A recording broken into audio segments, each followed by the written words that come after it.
Chile is a South American country occupying a long, narrow strip of land between the Andes Mountains to the east and the Pacific Ocean to the west. Chile is today one of South America's most stable and prosperous nations. It leads Latin American nations in rankings of human development, competitiveness, income per capita, and low perception of corruption.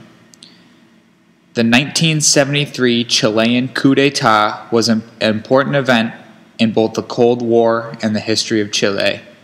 Following an extended period of social and political unrest between the conservative-dominated Congress of Chile and the socialist President Salvador Allende, as well as economic warfare ordered by the U.S. President Richard Nixon, Allende was overthrown by the armed forces and national police.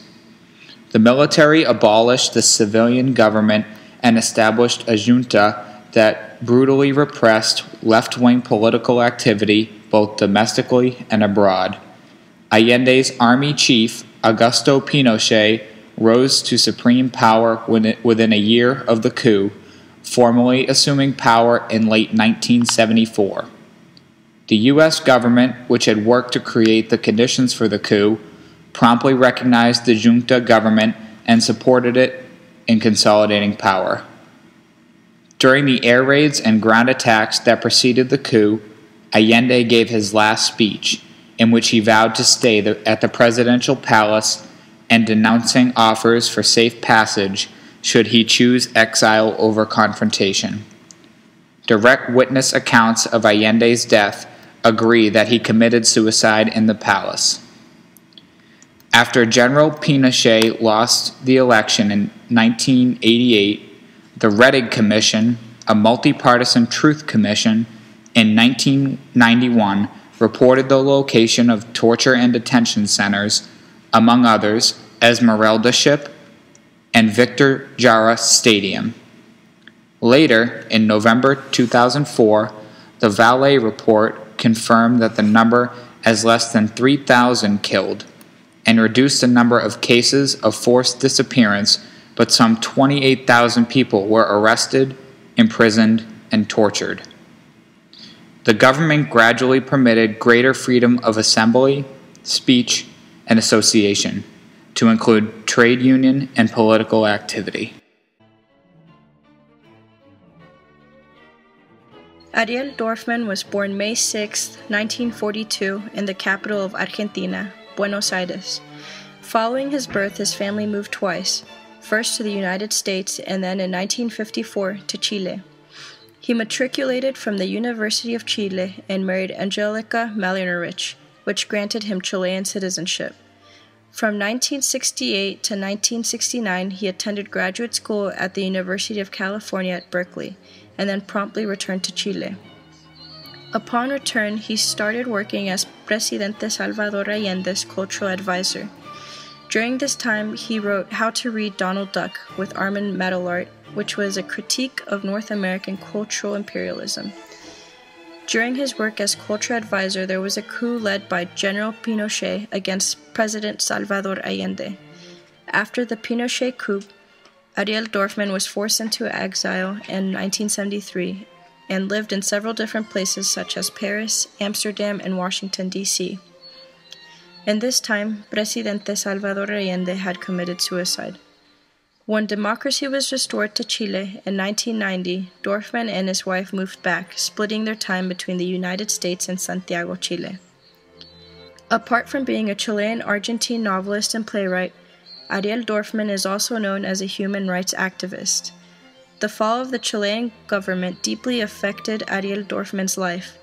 In response to the atrocities that were committed by General Allende's army, Dorfman started writing a novel titled Death and the Maiden. He wanted to paint a picture of what a recovering Chile would look like after its dictator was removed from power. However, he grew frustrated and was unable to finish the novel.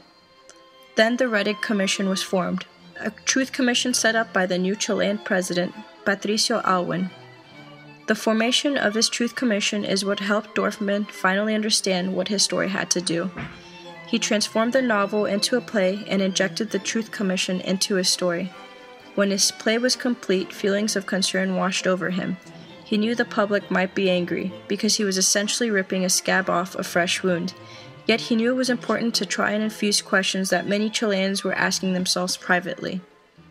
These questions were important because no one seemed to be talking about them publicly, and he knew that it was a major step into the direction needed for healing the country.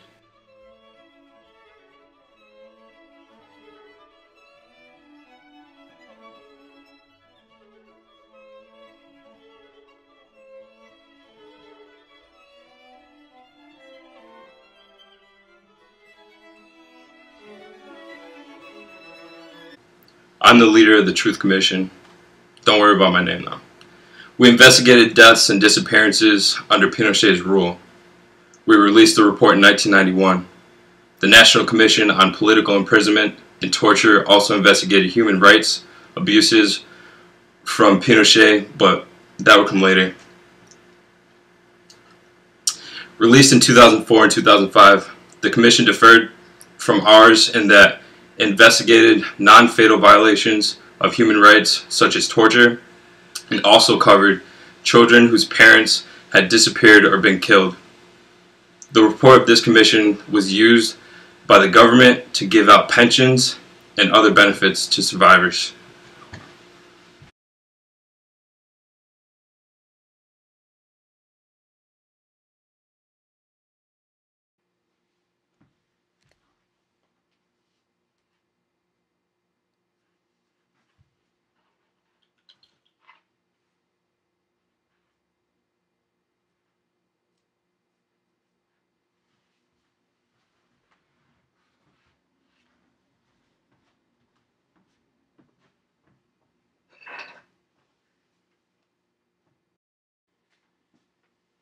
Dr. Miranda.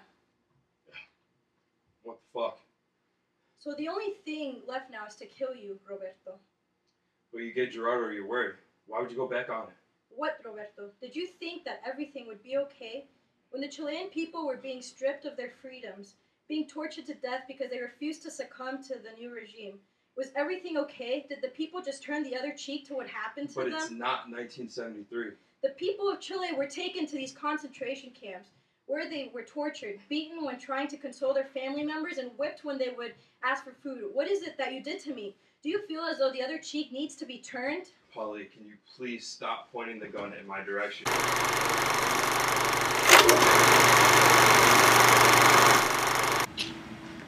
The Truth Commission is important to the Chilean people because it provides closure to the families affected by the Pinochet regime.